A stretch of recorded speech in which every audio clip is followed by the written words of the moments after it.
beloved Boss Mike Cervera.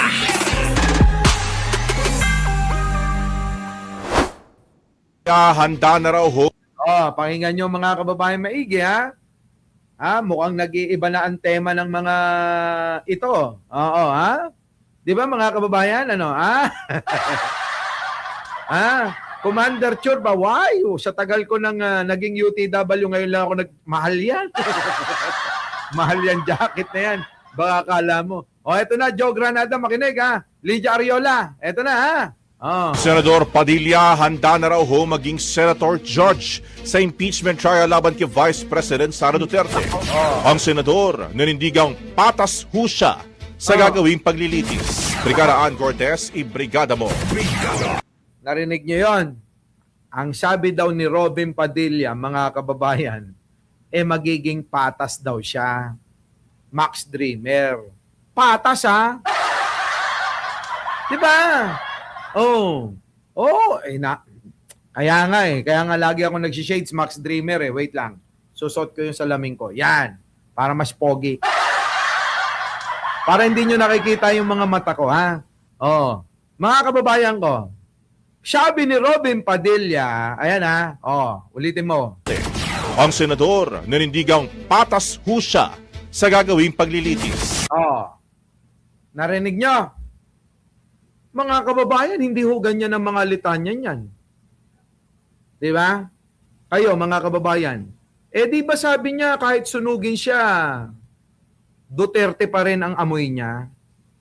Pero ngayon, mga kababayan, ang sinasabi niya, magiging patas na raw siya. Patas. Ang tanong ko sa inyo, dahil dito sa sangkaterba, na ebidensya, na nilabas na ho, sangkaterbang ebidensya ang nilabas na laban kay Sara Duterte, mga kababayan ko, mahirap ng pasinungalingan yan eh. Aantayin ba natin yung pagiging patas dyan? Ikaw, Commander Chorba, hindi ko pa kailangan yan. Nakakainis to. Hindi ko pa kailangan yan. Ano ka ba? Kaya ko pang makalima. Naku. Lima, dalawang sunod na walang hugutan. Pahinga ng konti, dalawang sunod uli na walang hugutan. Tapos, pahinga uli, pang pinali na yon.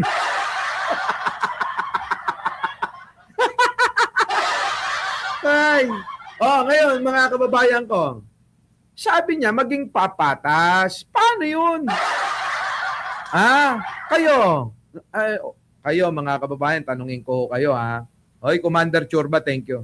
Tanungin kita, Commander Churba. Kayo ba naniniwala na magiging patas si Robin Padilla? Kasi para sa akin, opinion ko, eto kung magiging patas talaga, kung totoo talaga ang sinasabi ni Robin Padilla na magiging patas siya, ako ikukonvict niya si Sara. Para sa akin mga kababayan, ewan ko sa inyo para sa akin yon. Para sa akin yon Kung totoo na magiging patas siya, iko-convict niya si Sara. Bakit? Bakit ko nasabi? Mga kababayan, sa dami ho ng ebidensya Di ba? Sa dami ho mga kababayan ng mga sangkaterba nga ang ebidensya Sabi nga dito. Tapos, mga kababayan, nagsalita ng ganyan si Robin Padilla. Tingin ko dapat hindi na lang nagsalita, no? Ang problema, baka naman yung tinutukoy daw na patas, sabi ni Teresita Tan, patas kay Sara. Di ba mga kababayan? Baka naman patas kay Sara. Wala yan si Roy, sabi ni Rob Gamboa. Castro Verde. Reply na naman po. Opo. Di ba? Diyan siya na Galatiho. Eto na mga kababayan ha. Ulitin natin. Senador Padilla handa na raw ho maging senator judge sa impeachment trial laban kay Vice President Sara Duterte. Ang senador nanindigang patas ho siya sa gagawing paglilitis. Sabi nung reporter, nung anchor, sinabi po niya, patas po siya sa gagawing paglilitis. Kulang na lang no? Kulang na lang lagyan sa dulo ng Grabe, no? Ay, nako. Ito na. Brigada Ann Cortez, ibrigada mo. Naniniwala si Senador Robin Padilla na handa na siyang magsilbi bilang Senator Judge sa gagawing impeachment trial laban kay Vice President Sara Duterte. Bilang isang karangalan nga ang maging Senator Judge, ay tiniyak ng Senador na makakaasa raw ang publiko na magiging patas siya sa Utang ina, makakaasa ang publiko na magiging patas siya sa kanyang hatol sa impeachment trial ni Sara. Ayun mga kababayan kaya ako naniniwala, Dimple Smirnoff, Lorna Matipo, Romeo Cano, Seda Nalix, Sadina, Sadina Lex, mga kababayan, sigurado yan, convict niya si Sara. Hindi, malunggay. Loko, hina niya, lelong niya. Hindi, July. Wait lang! Ayun naman. Malay nyo naman. Malay nyo naman, di ba? Argo, pagka nagkita tayo, bibigay ko sa iyo to, promise. Binili ko sa Japan yan, no? Ano ibig sabihin niyan? Pogi. Pogi. Di ba? Bawal sa DDS to. Ang mga DDS, pangit. Kaya, kailangan maging loyalista ka muna. Ngayon, mga kababayan ko, eto yon. Kapag kinonvict niya si Sara, maniniwala ako na naging patas siya. Kasi mga kababayan, sandamakmak ho yung ebidensya di ba? Sandamakmak! Argo, si Commander Churba, binigyan ako pambiling robust. Kulang na lang yung CD. Kailangan ng CD para iwas sa, alam mo naman ngayon, maraming mga kineming sakit. Tiniyak ng Senador na makakaasa raw ang publiko na magiging patas siya sa paggawa ng kanyang tungkulin. Sa ngayon, ayon kay Padilla, ay ongoing na siya sa paghahanda rito. Ako ay matahimik ngayon, kung mapapansin ninyo, kasi nag-aaral po tayo.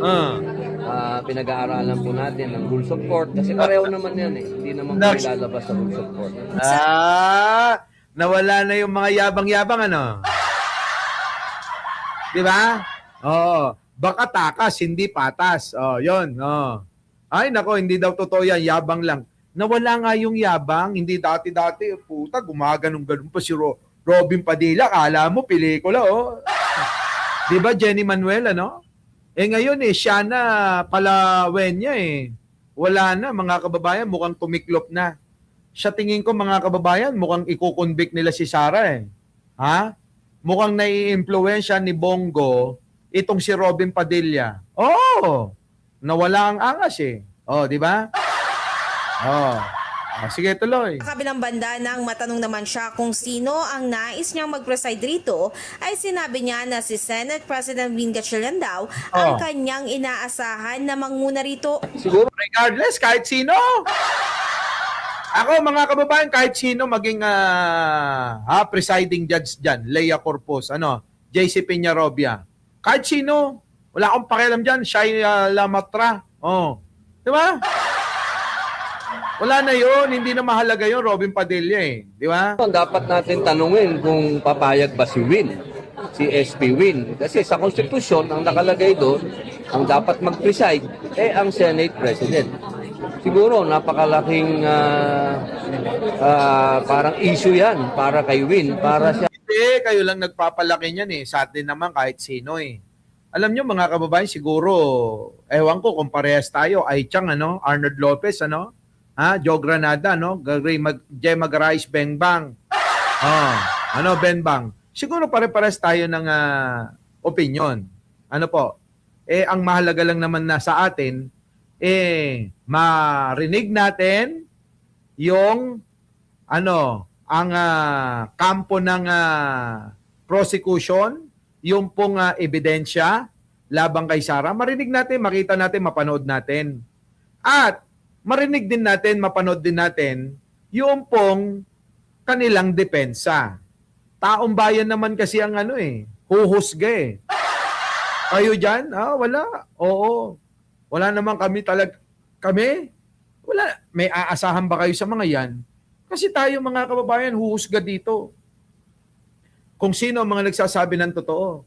Pag napanood natin ang ebidensya at depensa ng magkabilang panig. Ngayon, pagka nakita natin, ang lamang ay ang ebidensya, di tayo ang hahatol sa mga hahatol sa kanila kay Sara, di ba? Sila ang hahatol kay Sara. Tayo naman ang hahatol sa mga hahatol kay Sara. Kung tama ba yung hatol nila. Ngayon, di ba? Pagkamali yung hatol netong isang senador, di ba, ekis sa atin yan? Magiging ekis na sa atin yan, mga kababayan. Tatandaan na ng mga Pilipino yan. Na wala tayong aasahan dito? Bias ito?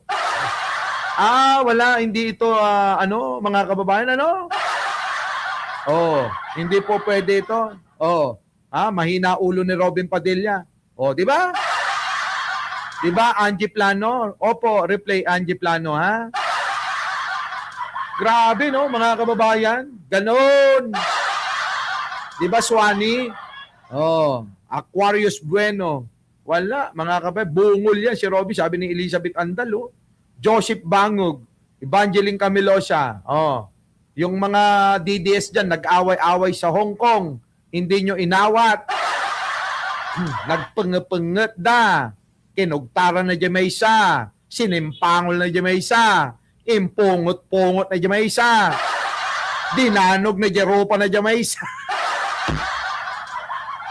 Tangin ang mga DDS yan, ha? Ewan ko. Ang kulit ni Argo, sabi na nga replay inuulit mo pa. Replay nga ni... Diba yan? Grabe, mga DDS talaga. Ayan, si Robin Padilla, naniniwala ba kayo dyan? Ay palitan sa oras na yon. Ang konstitusyon malinaw na siya dapat. So kung kayo, sir, mas gusto niyo si SPB Dapat. mag-resign? Kasi Wala na, kahit sino na Robin Padilla. Hindi na mahalaga yan. Diba? Hindi na mahalaga yan. Maria Inoue, kung sino. Kahit pa si Chis Escudero Gusto mo, ikaw na Wala na sa amin yan kasi ang mahalaga, malaman namin talaga. Ngayon, ang tanong, sa dami ng ebidensya, Robin Padilla, i-convict mo ba? Sabi mo, magiging patas ka. Our beloved Boss Mike Severa.